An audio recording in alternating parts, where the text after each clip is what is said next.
आकाशवाणी दिल्ली प्रस्तुत करता है विशेष फोन इन कार्यक्रम रेडियो डॉक्टर।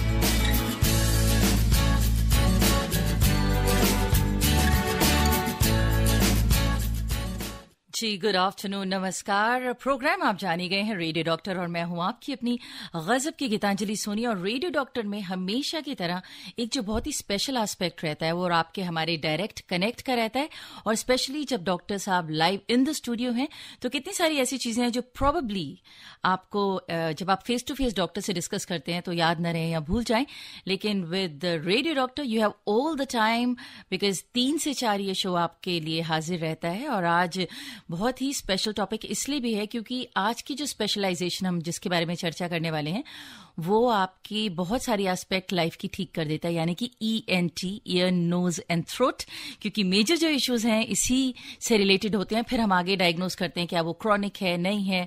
उसके लिए जो स्पेशलिस्ट डॉक्टर्स हैं उनका होना बहुत जरूरी है। और आज जो डॉक्टर स्टूडियो में मौजूद हैं उनसे ज्यादा बेहतरीन राय हमें कोई नहीं दे सकता, because he is doctor Rakesh Kumar, ENT specialist, AIIMS Delhi. तो स्टूडियो में पहले उनका स्वागत करते हैं। हेलो जी, सभी सुनने वालों को नमस्कार। नमस्कार सर, पहले तो बहुत बहुत शुक्रिया हमारे स्टूडियो में आने के लिए। जी, धन्यवाद। और जो हमारे श्रोता हैं अक्सर बहुत सारी ऐसी चीजें हैं वो जैसे कहते हैं ना, जब डॉक्टर से मिलके आते हैं उनके बाद उनको ध्यान आता है ये भी पूछ लें वो भी पूछ लें। तो आज भी मुझे पूरी उम्मीद है बहुत सारे अपने सवालों के साथ तैयार होंगे। आप हमें मैसेज कर सकते हैं हमेशा की तरह 9868107070 पर, और हमारा जो टेलीफोन नंबर है वो सेम रहेंगे। 011 इज द कोड अगर आप अपने मोबाइल से डायल करते हैं या फिर आप लैंडलाइन से फोन करते हैं। और 23421084 23421080 ये हमारे नंबर रहेंगे। ENT स्पेशलिस्ट, यानी कि अगर आपको ENT से रिलेटेड कोई इन्फेक्शंस हैं, कोई प्रॉब्लम है, कोई राय चाहिए तो जरूर हमें मैसेज करें या कॉल करें। Only on Akashvani 102.6।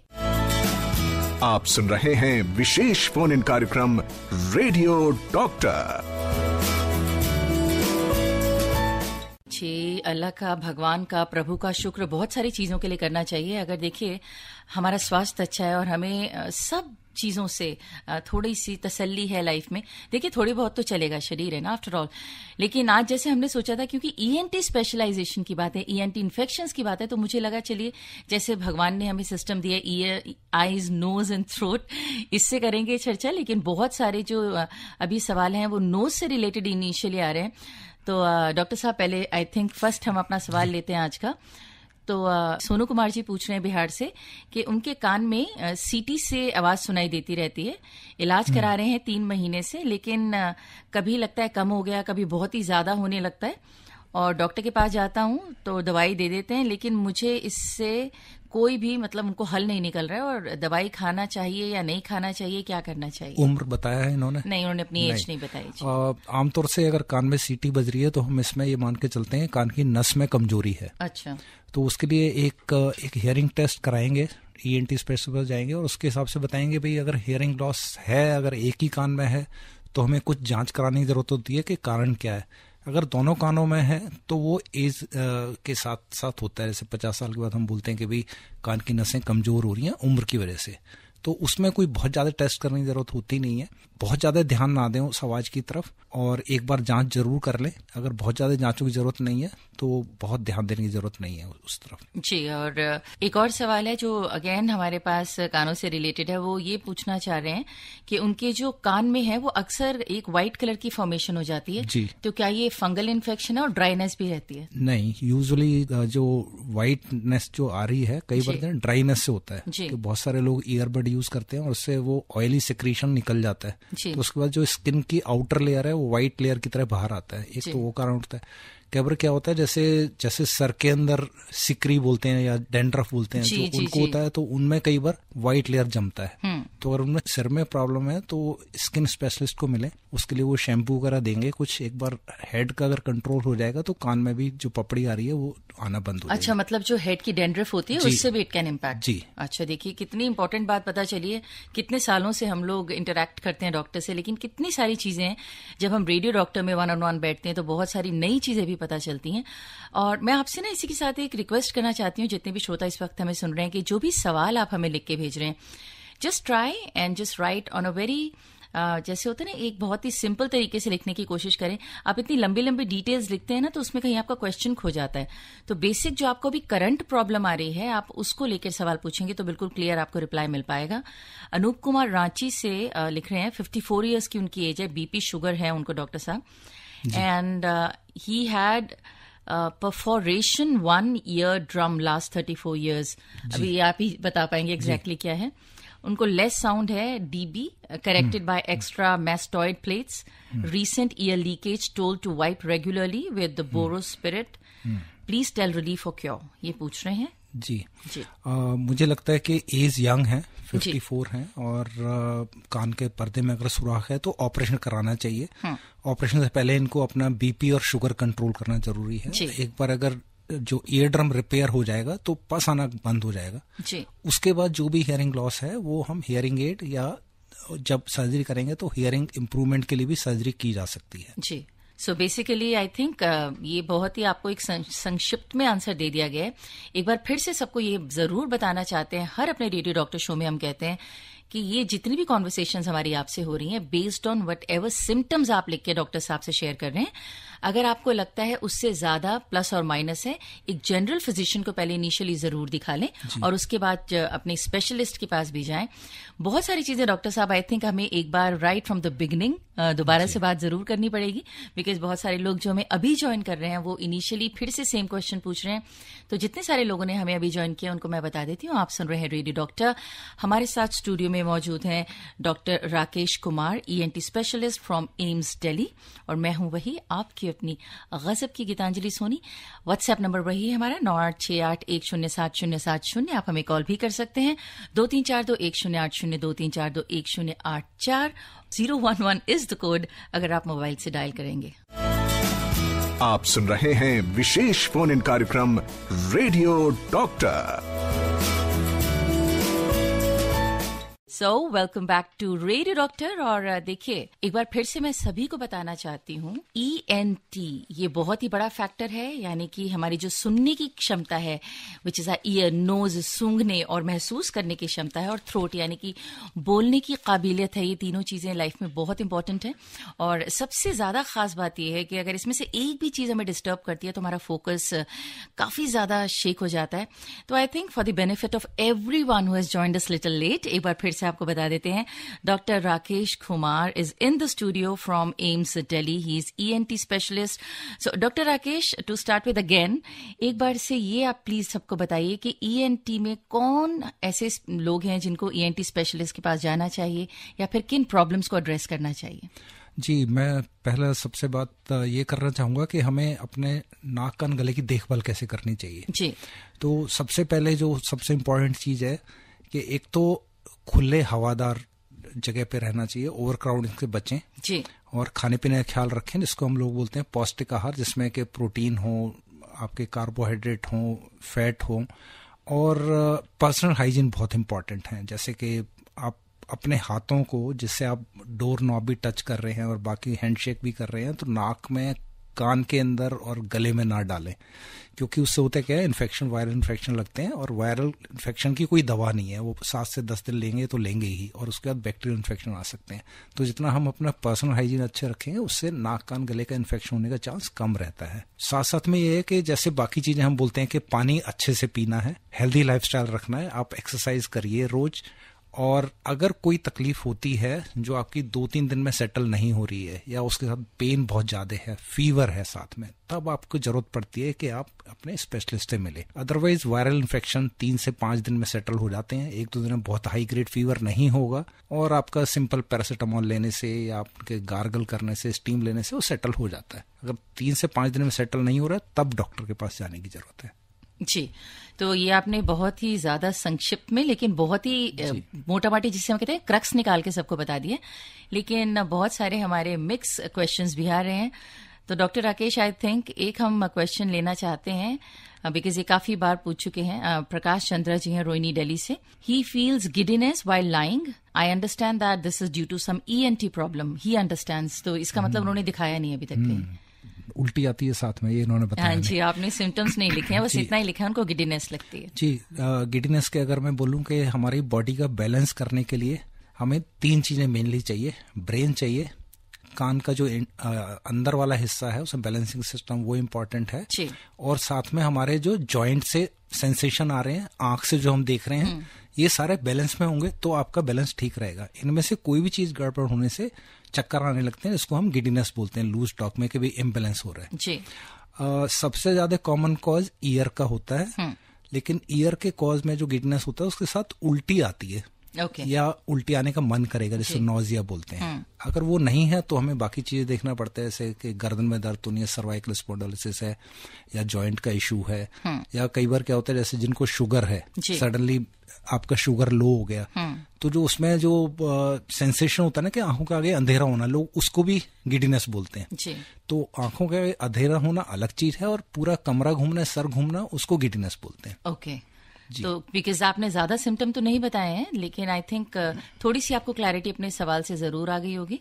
अगर आपको लगता है कोई ज्यादा सिम्टम है, वी स्टिल हैव टाइम, आप दोबारा प्रश्न कर सकते हैं with the detail you want to ask.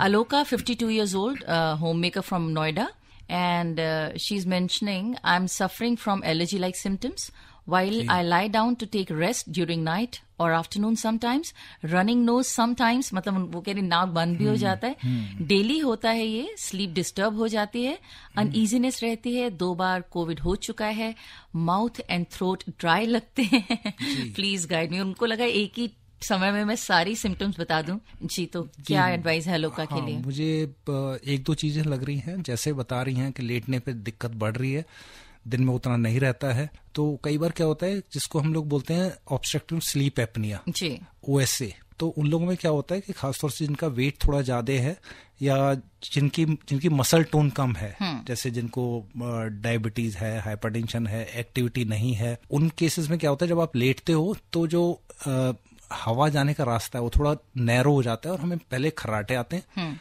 और अगर उस वक्त इलाज ना किया जाए तो बाद में वो ऑक्सीजन ब्रेन में जाना कम हो जाता है, जिससे जब हम नेक्स्ट डे उठते हैं ना तो दिन भर ऐसा लगता है कि कहीं पे सो जाएं, बिल्कुल नींद आ रही है, थकान रहती है और काम करने का मन नहीं है।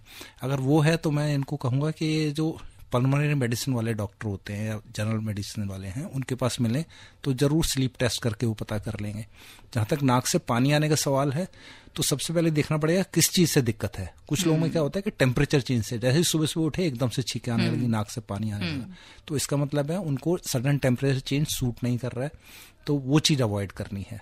कुछ लोगों में होता है कि जैसे डस्ट से एक्सपोज हुआ या मिर्च मसाले खाना बनाने किचन में गए एकदम से नाक से पानी आने लगा, या डस्टिंग कर रहे हैं तब आ रहे हैं, तो जितना अवॉइड करेंगे एलर्जेंस को उतना आपको मेडिसिन की जरूरत कम पड़ेगी। अगर उसके बावजूद भी दिक्कत है तो आप स्पेशलिस्ट से मिले, वो आपकी जांच करके कुछ मेडिसिन आपको देंगे जिससे कि कंट्रोल कर पाएंगे इसे।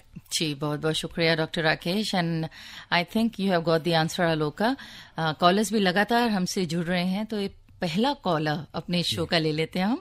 हेलो हेलो जी नमस्कार।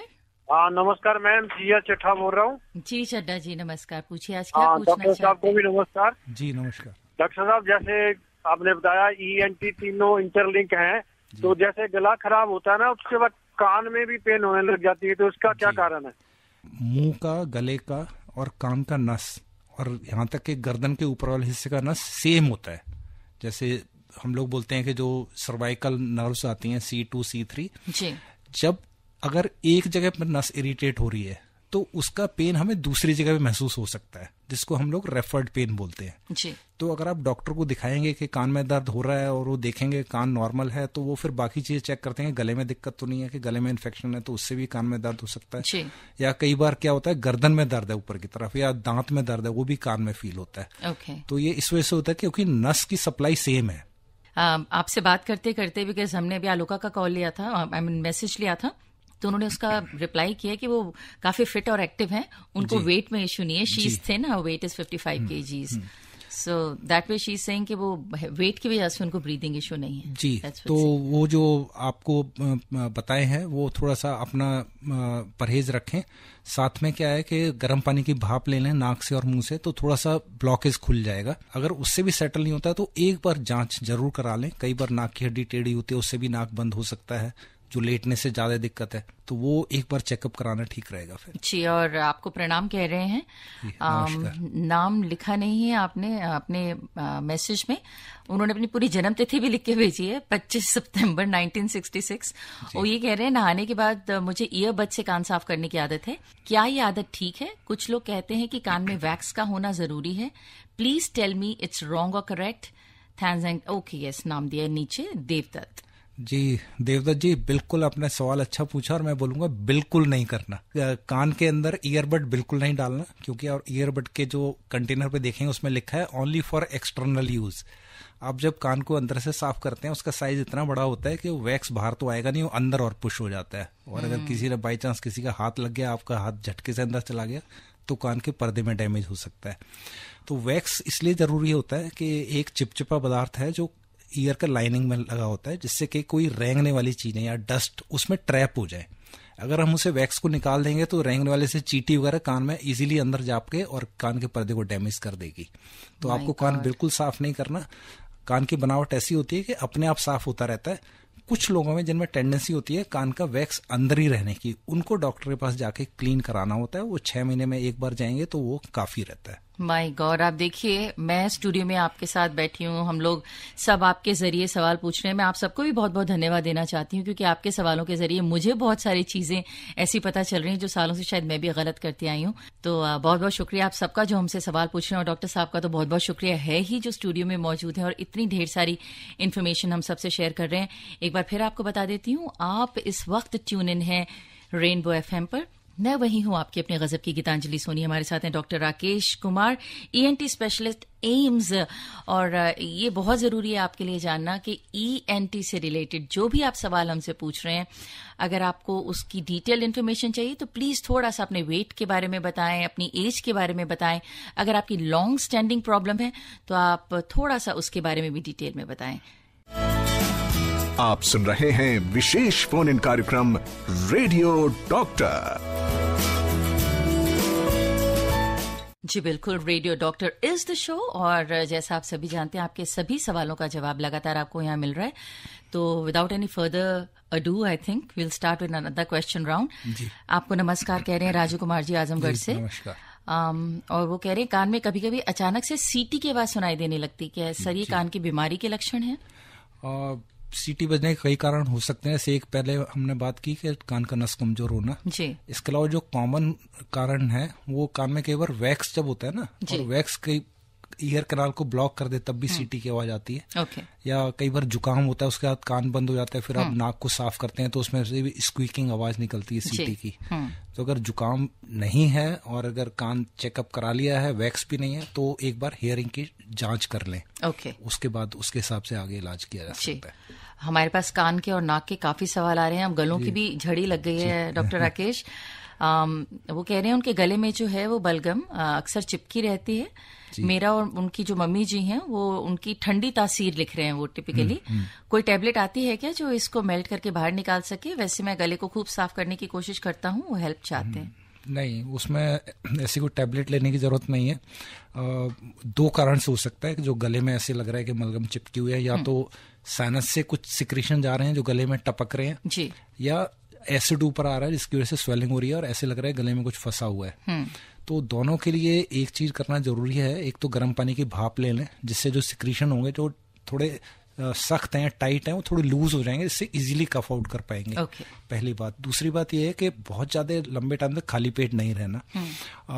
बहुत ज्यादा ऐसी चीजें जैसे चाय है, कॉफी है, कोल्ड ड्रिंक है, वो अवॉइड करना है, क्योंकि उससे एसिड बनता है। खाना टाइम से खाएं।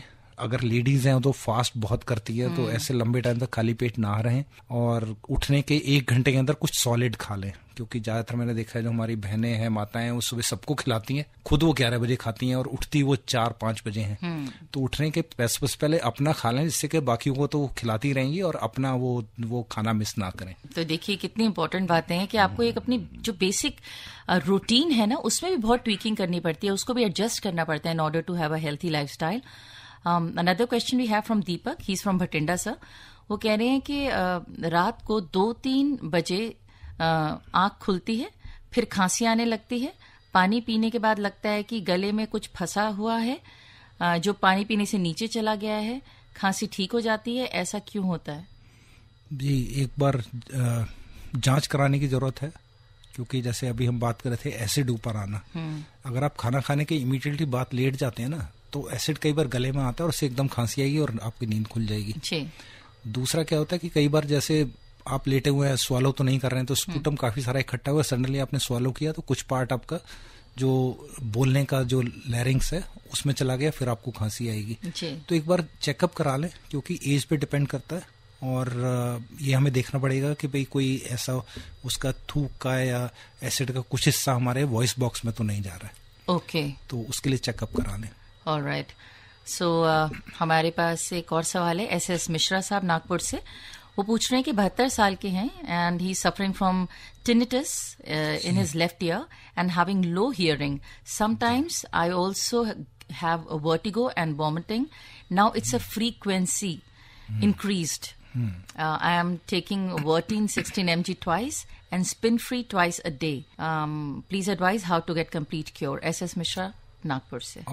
मुझे लगता है इन्होंने जैसे टैबलेट भी ले रहे हैं और इन्होंने बताया, तो एक बार ENT स्पेशलिस्ट को मिलें, वो एक बार पूरी जांच करेंगे, क्योंकि कान में आवाजें भी आ रही हैं, शायद हियरिंग भी कम है और गिडीनेस भी है जी।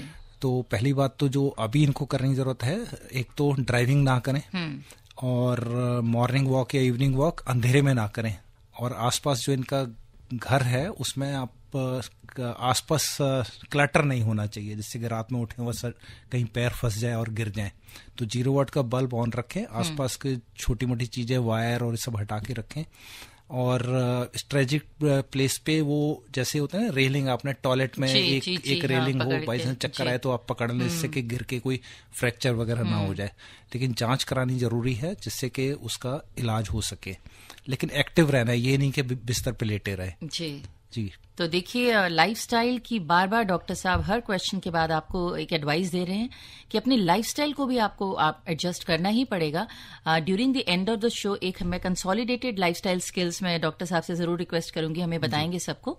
और ये बहुत ही कॉमन क्वेश्चन आया निरंजन शाह का चेन्नई से, और ये कॉमन इसलिए क्योंकि मोस्टली बहुत लोग फ्लाइट से जब ट्रैवल कर रहे हैं तो सिमिलर प्रॉब्लम आती है। तो कहने हैं मुझे फ्लाइट में यात्रा करने के दौरान कानों में बहुत तेज दर्द होता है, खासकर लैंडिंग के दौरान तो बहुत तेज दर्द होता है, क्या करें? जी, बहुत कॉमन दिक्कत है और बहुत ही कॉमन सॉल्यूशन है। अच्छा। सॉल्यूशन ये है कि जब फ्लाइट उड़ रही है या लैंड कर रही है, एक तो आपको सोना नहीं है तब। अच्छा। ठीक है। दूसरा क्या है, स्वॉलो मूवमेंट करने हैं, च्युइंगम च्यू करें। जी, च्युइंगम या फिर जो टॉफी होती है वो च्यू करें, नहीं तो आपके पास पानी है तो पानी के सिप्स लेते रहें। अच्छा। और जैसी ब्लॉकेज लगे तो मुंह बंद करना है, नाक बंद करना है, नाक को बैलून की तरह फुलाना है ना। जैसे फुलाएंगे तो कान में टक करके आवाज आएगी, इसका मतलब कान में हवा गई और वो बैलेंस हो गया, बाहर का प्रेशर और कान के अंदर का प्रेशर। डॉक्टर राकेश, कैसे रिफ्लेक्स एक्शन होता है? अभी आपने बात करी और मैंने आपके बोलते बोलते ट्राई किया, टक आवाज आई मेरे कान में। तो ये अगर करेंगे तो दिक्कत नहीं रहेगी। कान में रुई डालने से मैंने देखा कई सारे लोग फ्लाइट में क्या करते हैं, वो रुई डाल लेते हैं। रुई डालने से कुछ नहीं होता। तो आप उसमें ये एक्सरसाइज करें या स्वॉलो मूवमेंट करें, तो पॉकेट में टॉफी रख लें, पानी की बोतल या टॉफी रखें, और जब फ्लाइट लैंड कर रही है या फ्लाइट उड़ रही है उस वक्त आप उसको रिपीटेडली स्वॉलो मूवमेंट करें। मैं अपनी तरफ से भी इसमें एक सवाल पूछ लेती हूँ, क्योंकि मैंने देखा है बच्चे इतना मर्सीलेसली रोते हैं, इतनी जोर जोर से, तो पेरेंट्स ट्राई करते हैं उनको बॉटल दे के रखें, जैसे आपने कहा ना स्वॉलो एक एक्शन रहता है। इसके अलावा क्या कर सकती है मदर्स? दूसरा ये है कि अगर आपको खांसी जुकाम है तो उस वक्त अवॉइड करें फ्लाई करना, या बहुत जरूरी है तो आप अपने डॉक्टर से मिलेंगे तो नेजल डीकंजेस्टेड आपको दे देंगे। तो फ्लाई करने से आधे 1 घंटे पहले नाक में डाल लें तो नाक खुल जाएगा, फिर वो ब्लॉक नहीं होगा। क्योंकि जब कोल्ड होता है ना तो वो जो लॉकिंग जो है हमारा सिस्टम, जो एक ट्यूब होती है कान को और नाक के पिछले से कनेक्ट करती है, वो जल्दी ब्लॉक होती है। नॉर्मल आदमी उतनी ब्लॉक होती नहीं, होती है तो टेम्पररी है, वो वापस आ जाती है। आई थिंक ये सब करेंगे तो ठीक रहेगा। जी, तो देखिए कितने सारे लोग हैं जो शायद सुन रहे होंगे और उनको लग रहा होगा कि अच्छा ये सवाल पूछे ना पूछे, बहुत कॉमन है, लेकिन ये चीजें बहुत इंपॉर्टेंट होती हैं। इमेजिन अगर आप लॉन्ग हॉल फ्लाइट में है, 7-8 घंटे की फ्लाइट है, बहुत मुश्किल हो जाता है अगर बच्चे रोते रहते हैं। तो सो ये जरूर ट्राई करें जितनी चीजें आपको कॉमनली बताई जा रही हैं। इसी के साथ एक और कॉलर से भी बात कर लेते हैं। हेलो जी, नमस्कार। नमस्कार। गजब की गीतांजलि सोनी मैडम को और रघुविंदर सिंह का नमस्कार। बहुत बहुत शुक्रिया जी कॉल करने के लिए एक बार फिर से। जी, आज क्या पूछना चाहते हैं रघुविंदर जी? डॉक्टर साहब को सादर प्रणाम। जी जी नमस्कार, प्रणाम। डॉक्टर साहब, मेरे 3 साल पहले दोनों आई कैटरैक्ट की सर्जरी हुई थी। अब प्रॉब्लम ये है कि जब भी मैं 2 व्हीलर ड्राइव करता हूँ या थोड़ा सा भी मोबाइल यूज करता हूँ तो आंखों से पानी आता है। तो मुझे क्या एडवाइस करेंगे आप, कृपया बताने का प्रयास कीजिए। मैं आपको कॉमन चीज ही बता पाऊंगा क्योंकि मैं आई स्पेशलिस्ट नहीं हूँ। तो अगर तो आप 2 व्हीलर में बैठे हैं तो गॉगल्स लगा लें, ठीक है। और अगर आप वैसे ड्राइव करते हुए दिक्कत हो रही है, आंख से पानी आ रहा है, तो एक बार चेकअप कराना जरूरी है कि आई स्ट्रेन तो नहीं हो रहा। आपका कैटरैक्ट होने से विजन तो ठीक हो गया हो, नहीं तो कई बार क्या होता है कि जो आंख की मांसपेशियां उसमें वीकनेस आती है। तो थोड़ी एक्सरसाइज बताएंगे, वो मांसपेशियां स्ट्रांग हो जाएंगी तो फिर पानी आना बंद हो जाएगा। जी, इससे पहले कि फिर एक म्यूजिकल ब्रेक लें, I think will take another caller. And hello जी, नमस्कारम। नमस्कार जी, नाम बताइए और मैं प्लीज रेडियो का वॉल्यूम बोल रहा हूँ मेरठ से मैडम। अच्छा जी, नमस्कार। तो मेरा निवेदन है कि एक तो स्लीप एपनिया के बारे में सर और विस्तार से बताएं, और जो एक आम आदमी है वो कैसे पता लगाए कि उसे स्लीप एपनिया है। और एक निवेदन और है जी कि जो हमारी मैडम है शालिनी मित्तल जी, उनको प्रस्तुत करता, उनको भी बहुत बहुत शुभकामना दीजिए। धन्यवाद जी, बहुत बहुत शुक्रिया कॉल करने के लिए। जी, स्लीप एपनिया के बारे में जानना चाहते हैं डिटेल में। हमें कैसे पता है स्लीप एपनिया है? इसके लिए 2-3 चीजें हैं। एक तो ये है कि अगर आप सोते हैं तो खर्राटे बहुत जोर जोर से आ रहे हैं, तो अगर कोई आपके साथ में कोई बोल रहा है, आपका बच्चा है या आपका स्पाउस, कि आपको खर्राटे आ रहे हैं, तो आपको अलर्ट होने की जरूरत है, पहला। दूसरा क्या है कि अगर आप सोने के बाद जब उठते हैं तो आपको फ्रेश नहीं लग रहा, या कहीं भी मौका मिलते ही आपको नींद का झोंका आ जाता है, जैसे आप अकेले बैठे हैं, बैठे बैठे ही आप सो गए, या आप ड्राइव कर रहे हैं, ड्राइव करते करते सो गए। तो अगर ऐसा हो रहा है तो इसका मतलब आपके ब्रेन में ऑक्सीजन नहीं जा रही है, और हम इसको बोलते हैं स्लीप एपनिया है। इसके अलावा कुछ लोग हैं जो ससेप्टेबल होते हैं स्लीप एपनिया के, उसमें ओवरवेट एक फैक्टर है। दूसरा है कि अगर हमारी डबल चिन है जी, तो अगर डबल चिन आ गई है तो ऐसे लोगों में दिक्कत हो सकती है। कुछ लोगों का जो नीचे वाला हिस्सा छोटा होता है, हाँ जी, तो उनमें ज्यादा चांसेस होते हैं उसके स्लीप एपनिया के। अगर स्लीप एपनिया है तो उसको नेग्लेक्ट ना करें। उसकी जांच आजकल हर जगह अवेलेबल है, मेडिसिन डिपार्टमेंट में होता है, पल्मोनरी मेडिसिन में होता है। वो एक टेस्ट करते हैं और ये पता लगाते हैं कि ऑक्सीजन कितनी ब्रेन में जा रही है। अगर ऑक्सीजन एक पर्टिकुलर लेवल से नीचे जा रही है और काफी बार जा रही है तो हम उसमें CPAP वगैरह देते हैं, लाइफस्टाइल मॉडिफिकेशन बताते हैं कि अपना वेट कंट्रोल रखें, अपने आप को एक्टिव रखें, और खाना खाने लेटने के बीच में 2 घंटे का अंतर जरूर रखें, जिससे कि जब आप लेटने जाएं तो आपका पेट खाली हो, जिससे कि आपका जो सांस लेने की जो जगह है उसको एडिक्वेट जगह मिले लंग्स को। क्योंकि अगर ज्यादा खाना खा लेंगे तो लंग्स को फैलने की जगह नहीं है, क्योंकि स्टमक ने वो जगह ली हुई है।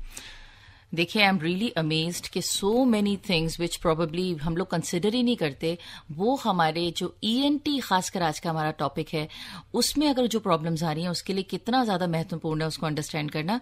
तो एक बार फिर से मैं आपको बता देती हूँ, आप सुन रहे हैं रेडियो डॉक्टर आकाशवाणी के शो पे, और ये बहुत जरूरी है आपके लिए जानना कि स्टूडियो में डॉक्टर साहब doctor Rakesh Kumar ENT specialist AIIMS Delhi से मौजूद है, और मैं वही हूँ आपकी अपनी गजब की गीतांजलि सोनी। आप सुन रहे हैं विशेष फोन इन कार्यक्रम रेडियो डॉक्टर। जी बिल्कुल, ट्विस्ट कीजिए, because that is very important. Twisting का मतलब खाली डांसिंग ही नहीं है, आप अपनी एक्सरसाइजिंग में भी ट्विस्ट कर सकते हैं। और जैसे डॉक्टर साहब ने बताया कि लाइफस्टाइल है बहुत इंपॉर्टेंट है, कैसे आप अपनी लाइफस्टाइल को मैनेज करें कि जितनी भी प्रॉब्लम्स है हेल्थ रिलेटेड उनको मिनिमम किया जा सके। और lifestyle is a big factor, थोड़ी बहुत आप अपना ध्यान रखेंगे तो जो मेजर चीजें धीरे धीरे एक्यूमुलेट होकर बढ़ जाती हैं वो नहीं होंगी। ये मुझे अभी तक समझ आ रहा है, बार बार डॉक्टर राकेश जितनी भी हम सबको गाइडेंस दे रहे हैं, लगातार बहुत सारे आपके मैसेजेस आ ही रहे हैं। सेम मैसेजेस हैं बहुत सारे, जिसके बारे में हमने ऑलरेडी रिप्लाई कर दिया है, but we will still try during the end of the show. एक बार हम उसको सब चीजों को एक बार आपके बेनिफिट के लिए दोबारा जरूर बता दें। So one more question will take. अच्छा, ये तो तारीफ भरा हमारे लिए मैसेज है आपके और मेरे लिए। बहुत तारीफ कर रहे हैं कि बहुत ही अच्छे से शो कंडक्ट हो रहा है और आपके रिप्लाई से लोगों को कॉन्फिडेंस आ रहा है उनके ट्रीटमेंट के लिए। तो सर आपका बहुत बहुत धन्यवाद। और another question we'll take. TB पर चर्चा हुई थी जिसमें डॉक्टर ने बताया था स्मोकिंग से कोई प्रॉब्लम नहीं होती है। ये I think smoking related problem पूछ रहे हैं कि इससे भी ENT इश्यू होते हैं स्मोकिंग से। जी बिल्कुल। ये हमने पहले भी बात की है। स्मोकिंग से एक तो क्या है, जो आदमी स्मोक कर रहा है उसको तो प्रॉब्लम है ही, लेकिन साथ में जो पैसिव स्मोकिंग कर रहे हैं उनको ज्यादा प्रॉब्लम है। जैसे घर पे बच्चे हैं, वाइफ हैं, बाकी फैमिली मेंबर हैं। स्मोकिंग का इफेक्ट क्या है कि एक तो जो इसमें कार्सिनोजन है जिनसे कैंसर हो सकता है वो तो है ही, साथ में क्या होता है कि जो नॉर्मल लाइनिंग है हमारी उसमें छोटे छोटे बालों की तरह संरचना होती है, इसको हम लोग सीलिया बोलते हैं। उसका काम होता है जो म्यूकस है उसको बीट करके बाहर निकालना।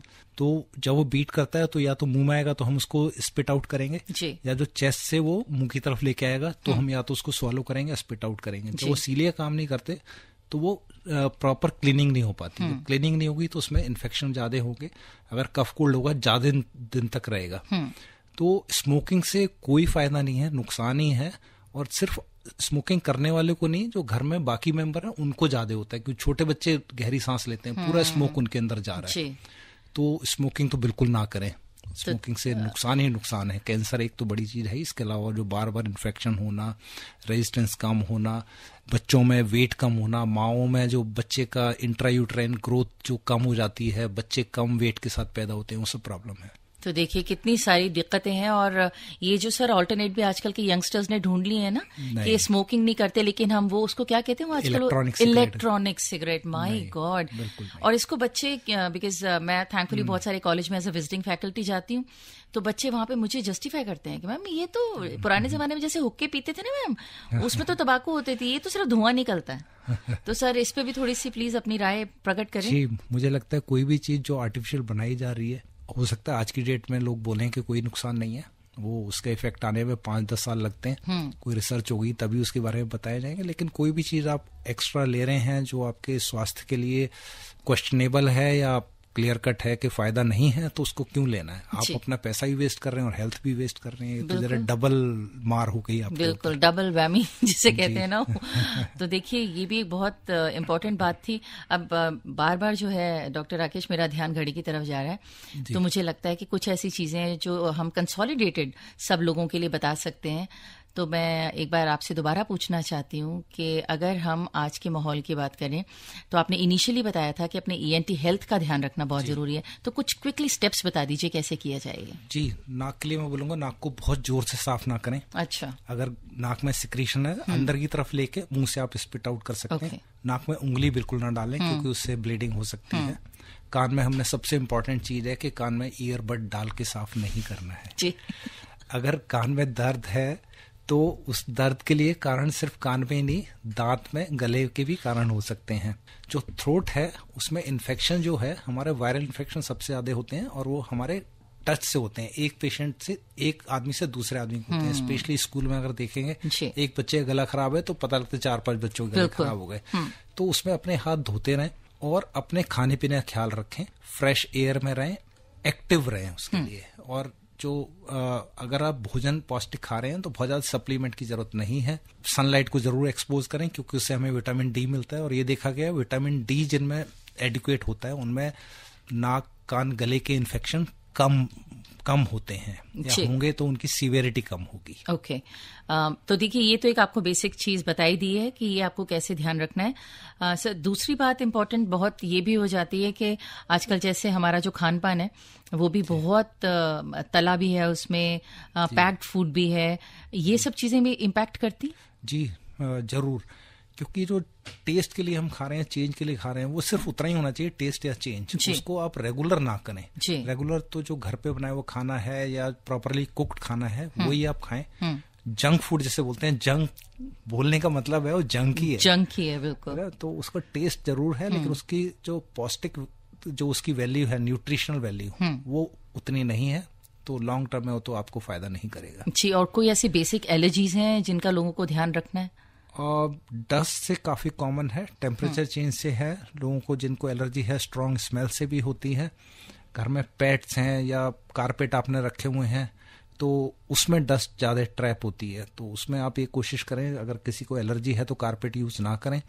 बेडशीट आप उसको एटलीस्ट वंस ए वीक या इन 2 वीक एटलीस्ट वॉश कर लें उसको। जो कर्टेन है वैक्यूम कर लें उसे, क्योंकि उसमें डस्ट इकट्ठी होती रहती है, फिर बार बार होती रहेगी। और जब आप उसको डस्टिंग करना है घर में तो विंडो और दरवाजे खोल दें जिससे कि जो डस्ट है वो प्रॉपरली बाहर निकल जाए।